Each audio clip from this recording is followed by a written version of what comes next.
Hello and welcome back to Read Aloud 3, where it is you, me, and the Trinity, and we are reading Second Chronicles chapter 23. We just got started.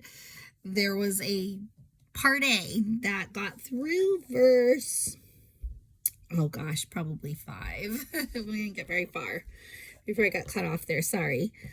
Let's start at verse 5.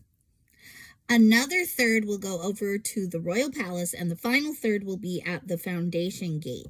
Everyone else should stay in the courtyards of the Lord's temple. Make sure to go back and listen to the first part so we know why they're being divided up, what's the issue here, as much as we can this early on in the chapter. Verse 6, remember, only the priests and Levites on duty may enter the temple of the Lord, for they are set apart as holy. The rest of the people must obey the Lord's instructions and stay outside. You Levites form a bodyguard around the king and keep your weapons in hand. Kill anyone who tries to enter the temple. Stay with the king wherever he goes.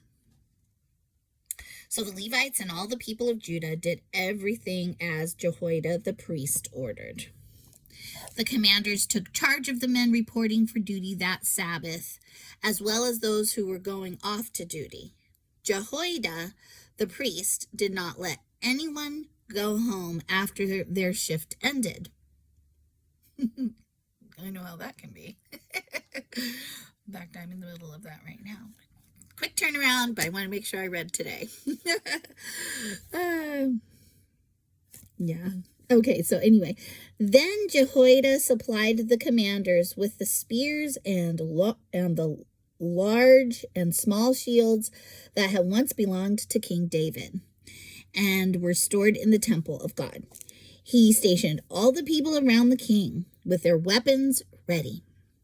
They formed a line from the south side of the temple around to the north side and all around the altar.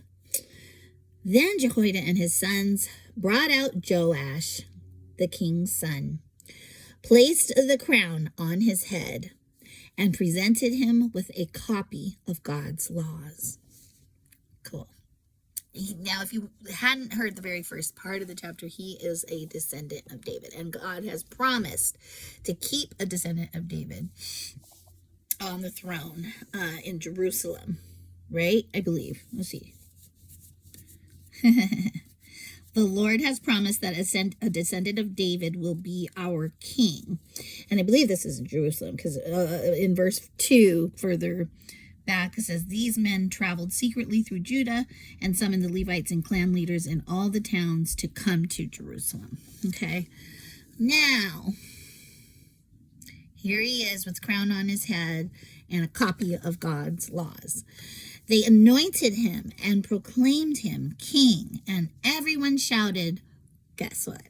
Long live the king! The death of Ataniah. Now, to know who Ataliah is, go back and listen to the first part of this chapter. When Ataliah heard the noise of the people running and the shouts of praise to the king, she hurried to the Lord's temple to see what was happening. When she arrived, she saw the newly crowned king standing in his place of authority by the pillar at the temple entrance. The commanders and trumpeters were surrounding him, and people from all over the land were rejoicing and blowing trumpets. Singers with musical instruments were leading the people in a great celebration. When Athaliah saw all this, she tore her clothes in despair and shouted, treason! Treason! Then Jehoiada the priest ordered the commanders who were in charge of the troops, take her to the soldiers in front of the temple and kill anyone who tries to rescue her. For the priest had said, she must not be killed in the temple of the Lord. So they seized her and led her out to the entrance of the horse gate on the palace grounds, and they killed her there. Jehoiada's religious reforms. Then Jehoiada made a covenant between himself and the king and the people that they would be the Lord's people. So Jehoiada, he's the prophet, right? I believe so. Him, the king, and the people made an agreement, does it say? A covenant, yes. Very strong agreement.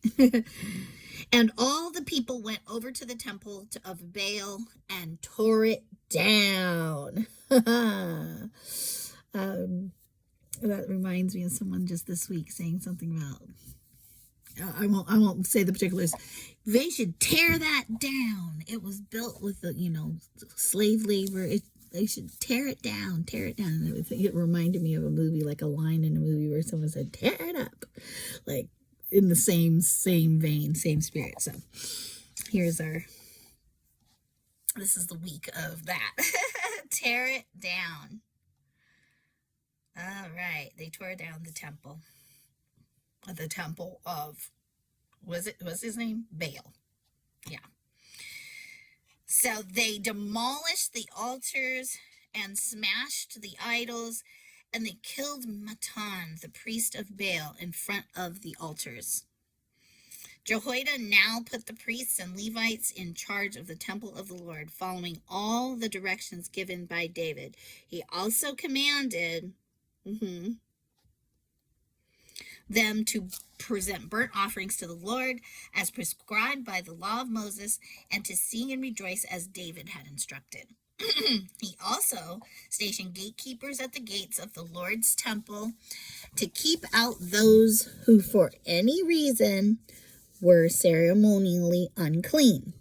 Then the commanders, nobles, rulers, and all the people of the land escorted the king from the temple of the Lord.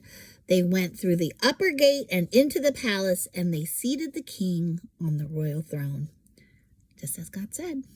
So all the people of the land rejoiced, and the city was peaceful because Athaliah had been killed. So I hope you got all of that in a few different segments today, and that you got a chance to read aloud with me.